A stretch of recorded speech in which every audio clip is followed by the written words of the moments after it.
Okay, this is a short video about aphantasia and religion. It's going to be short because I'm sure this is going to rub a lot of people the wrong way.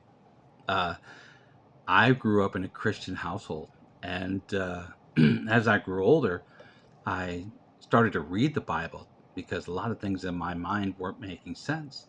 And yet, all of my siblings are intelligent, and their faith and belief is steadfast. And I never understood why until I realized that they don't have aphantasia.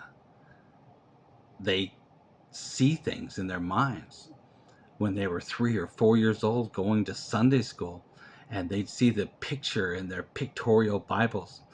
If you ever wonder why they have children's picture Bibles, it's so they can put the indelible memory of their religion into your brain.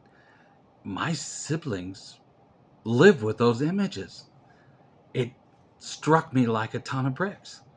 Of course, they still believe in Christianity. They can't question it because the 3-year-old child, the 4-year-old child who believes what is written and pictorially represented in a book saw the images of a violent God that would put them in a lake of fire. I remember seeing the children's book that had a lake of fire in it. I can't recall the image, of course, but I remember there was a picture in there of a lake of fire with all of the hands, I think, raised up out of the fire. You couldn't see the people, just these hands raised up.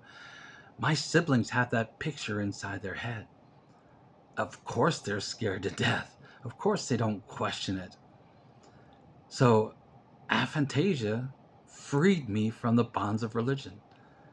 I have to give it the credit because if I had those scary pictures and the scary pastors who were in my Sunday school who were beating it into us verbally, I never was abused, but I do remember strong spoken words and then chanting songs. Imagine remembering the chant group when you were in Sunday school.